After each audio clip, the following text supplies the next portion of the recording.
Hey Adam, Hey, Trey. how are you doing? Very good, very good. How are you doing? I'm doing quite well.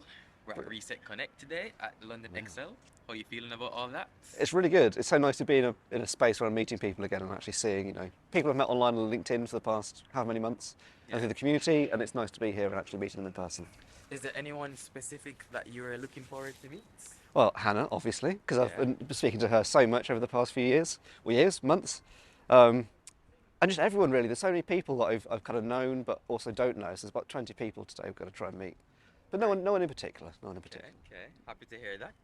Tell me a little bit about yourself. What do Yeah, you do? I see that you're wearing your yes, shirt, the Small99. beautifully branded Small99 shirt. Yeah. Yeah, so Small99, we're a platform that is helping small businesses reach net zero. So we give a lot of guidance to them on how, one, what net zero is, and also how it's going to affect their business and the practical tips they can do to start reducing their emissions down.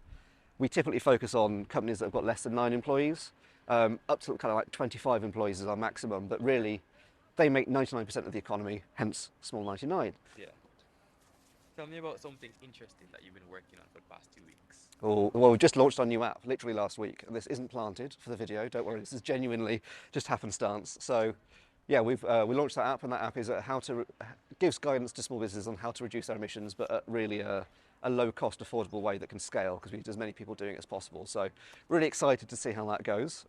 Quite nervous, but I think we're in a good place. So that's been the main focus of my life for the past two Yeah. weeks. How long has this app been taking you to make? Since the start of the year, so probably about 5 months, four or Okay. 5 months. Okay. That's not too bad. Not too long. No, it's moved quickly, but you can't move too fast in the climate space, can you? So Yeah. it's always even a month delay feels a little bit too long. Okay, enough about work. Tell me more about you. What is something you do outside of work to relax? Oh, that's a good question. I quite like going to the gym for that and just switching off, which is a bit of a trite answer, I know, but it is my kind of mental health space of just not working and getting away from the PC, and then just anything like long walks and to be honest with you, going to the pub with friends, Okay. which is less healthy, but you know. Tell me one of the best walks you've done. Like, Oh, where have you gone for like a really nice walk? so Recommend somewhere. I live in Glasgow, so there's a lot of good walks within the park itself. So like Kelvin Grove, Kelvin Way, amazing. We're about 2 minutes from it. You dip down, you're next to the river. There's herons, kingfishers, and it just doesn't feel like you're in the city at all. And then when in doubt, you can get on a train, go up to the Highlands or to one of the islands, and just disappear off into the kind of middle of nowhere, like Isle of Arran or something. Okay, wow, love that. Okay. So we're now at the fast questions, right? Brilliant. So let's go. What's your favorite book or podcast? Yeah, Catherine, Saving Us by Catherine Hayhoe. Okay. What's your favorite brand to shop from? Finisterre, Finister. Okay. What's your last meal you ate? a kind of vegan meatball thing from Leon at Euston after a delay train. Name one charity that you donate to. RNLI. Okay, describe yourself in one word, going really fast now. Um, Reassuring. One thing that inspires you. Or small businesses. Favorite plant or flower? Uh, I don't know, any tree. Okay, let's pause.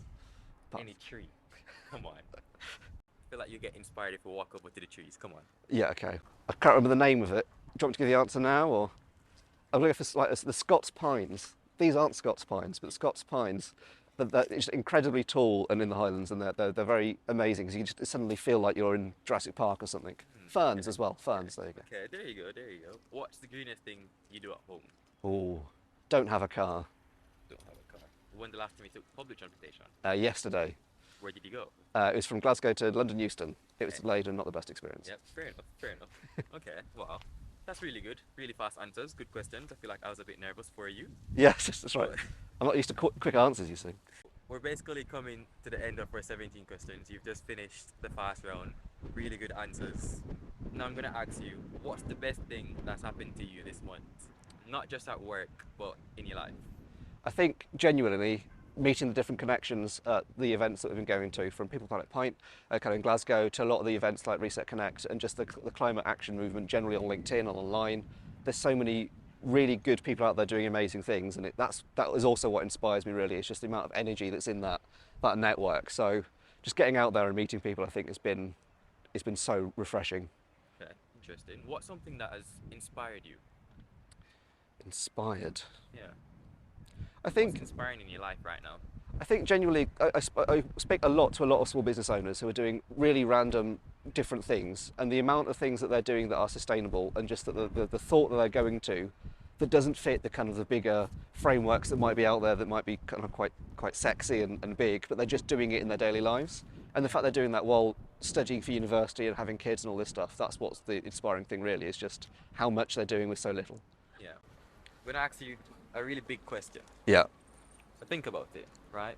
What does sustainability mean to you? Oh, that's a good one. I think this is actually quite probably the easiest answer to give. Yeah. I think it's just making sure that the future is sustainable and that you're not doing something today that is going to sacrifice the future of yourself or your kids or whoever that might be. And I think sustainability often gets confused into this big, complex topic with lots of different words. But really it is, does your business sustain? Can you continue what you are doing today, in the next month, in the next year, in the next 5 years? Whether that's your local community, whether that's your city, whether that's your business, sustainability is really just all about that. It's all about making sure that you're doing the right things that can mean that you're running a successful organisation for the next few years. Yeah, I love that. I love that. Okay, so more about sustainability. If you're a superhero, well, a sustainable superhero, what would your superpower be? I think it would be to make people realise that everything they do, every action they make in a day is sustainable or not.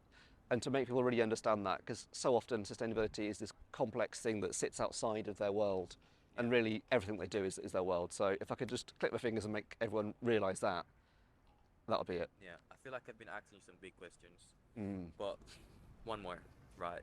If you could tell the government to change one thing, right? Obviously, to make things more better, more sustainable, more greener, what would that be? Carbon pricing. Implement carbon pricing on everything so that suddenly the financial system starts working with that idea of carbon emissions, and that the decisions they're making is all priced in. That would solve so much, I think. Yeah. And it's been proved to, but we're just not doing it. So we're basically almost at the end of 17 questions. Yeah. So I'm going to ask you one more question, a really, really big one. Yeah. When you think about it, give me your best advice just for someone that wants to change the world. I jumped the question there. Just start. People often think it's really complicated, and their inertia is there because they're out of a fear and out of a lack of confidence. But honestly, just start doing something. Start really small. What can you do in your life right now, right in the next hour, that's going to start that progress going, and from there, everything else will grow. That's how Small99 started. It's how so many people I know that I've spoken to who have got entirely new businesses from this have started. It's just by starting very small somewhere. So you can do it, you just need to actually do it. Well, Adam, this is really good. Thank you very much for doing 17 questions. Thank you so much.